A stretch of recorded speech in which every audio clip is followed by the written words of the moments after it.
Welcome to પીનુસ kitchen. તો ચલો friends, આજે આપણે ઇન્સ્ટન્ટ લાઈવ ઢોકળા બનાવીશું। તો વિડીયો એન્ડ સુધી જોજો। ચેનલમાં નવા હોય તો પ્લીઝ મારી ચેનલને સબસ્ક્રાઈબ કરી દેજો।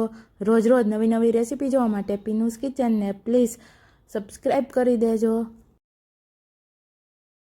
લાઈવ ઢોકળા બનાવવા માટે મેં અહીંયા 1 કપ જેટલા ચોખા લઈ લીધા છે, અડધા કપ જેટલી ચણાની દાળ લઈ લીધી છે, અડધા કપ જેટલી અડદની દાળ લઈ લીધી છે, અડધા કપ જેટલી મગની દાળ લઈ લીધી છે।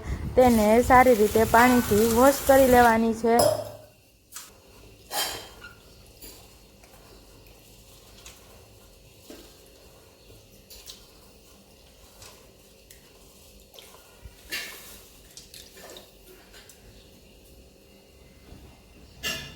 તો આપણા દાળ ચોખા વોશ થઈને રેડી છે। તો હવે તેમાં આપણે 2 ગ્લાસ જેટલું પાણી નાખી તેને ઢાંકીને 1 કલાક સુધી સારી રીતે પલળવા દેશું। તો 1 કલાક થઈ ગઈ છે। તો તમે વિડીયોમાં જોઈ શકો છો કે આપણા દાળ ચોખા સારી રીતે પલળી ગયા છે। આપણે મિક્સરનું જાર લેશું, તેમાં દાળ ચોખા નાખીશું,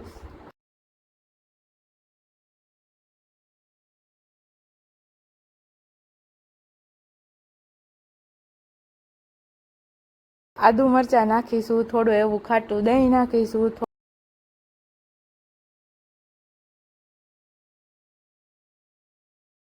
સ્વાદ અનુસાર મીઠું નાખીશું, થોડો એવો હળદર પાવડર નાખીશું, થોડું એવું પાણી નાખી સારી રીતે જારનું ઢાંકણું બંધ કરી સારી રીતે ક્રશ કરી લેશું। આપણું લાઈવ ઢોકળાનું બેટર ક્રશ થઈને રેડી છે। વિડીયોમાં બતાવેલ છે એ ટાઈપનું બેટર રાખવાનું છે। તો આજે આપણે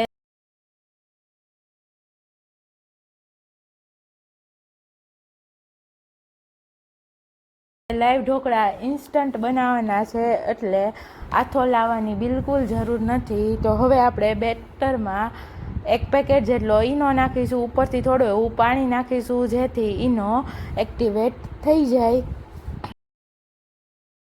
અને સારી રીતે બેટરમાં મિક્સ કરી દેશું।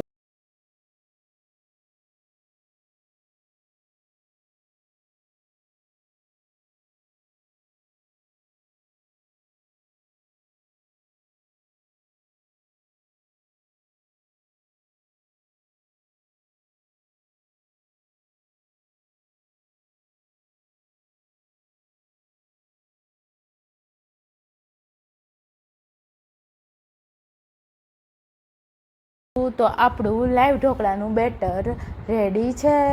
તો હવે આપણે સ્ટીમરની પ્લેટ લેશું, તેને ઓઇલથી સારી રીતે ગ્રીસ કરી લેશું।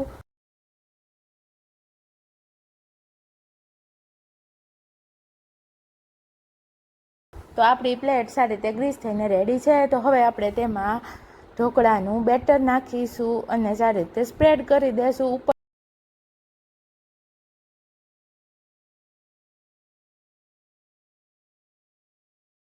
ઉપરથી થોડું એવું લાલ મરચું પાવડર છાંટી દેશું।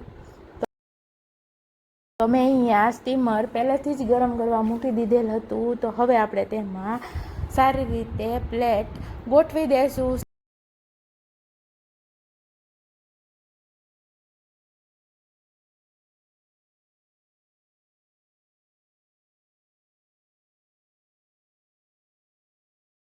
સ્ટીમરનું ઢાંકણું બંધ કરી દેશું। 10 મિનિટ સુધી સારી રીતે તેને ચડવા દેશું।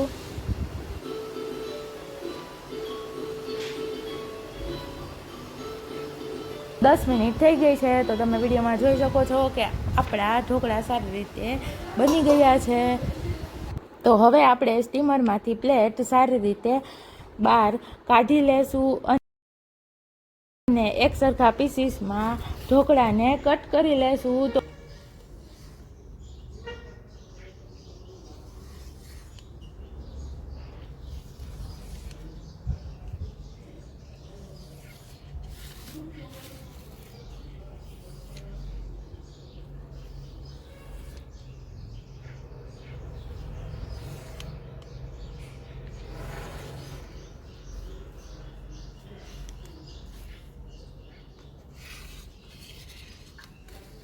તો આપણા ઢોકળા કટ થઈને રેડી છે। તો મેં અહીંયા તેને લસણની ચટણી જોડે સર્વ કર્યા છે। તમે ટમેટો કેચઅપ, ગ્રીન ચટણી અથવા કોઈ પણ ચટણી અવેલેબલ હોય તેની જોડે સર્વ કરી શકો છો. તો તૈયાર છે લાઈવ ઢોકળા. આ ઢોકળા માત્ર 10 મિનિટમાં જ બની જાય છે. તો એકવાર આ રીતે જરૂરથી ટ્રાય કરજો. આ ઢોકળા એકદમ સોફ્ટ અને જાળીદાર બને છે. નાના બાળકોથી લઈ મોટા સુધીનાને ખૂબ જ ભાવશે. તો આ રીતે એકવાર જરૂરથી ટ્રાય કરજો. વિડીયો કોઈ પણ કારણોસર ગમ્યો હોય કે હેલ્પફુલ લાગ્યો હોય તો પ્લીઝ વિડીયોને લાઇક કરજો, શેર કરજો અને ચેનલમાં નવા હોય તો પ્લીઝ મારી ચેનલને સબસ્ક્રાઈબ કરી દેજો. રોજ રોજ નવી નવી રેસીપી જોવા માટે પીનુસ કિચનને પ્લીઝ સબસ્ક્રાઈબ કરી દેજો. તો ફરી મળીશું આવી જ નવી રેસીપી સાથે. ત્યાં સુધી બધાને બાય, આવજો. Thanks for watching. Take care. જય શ્રી કૃષ્ણ.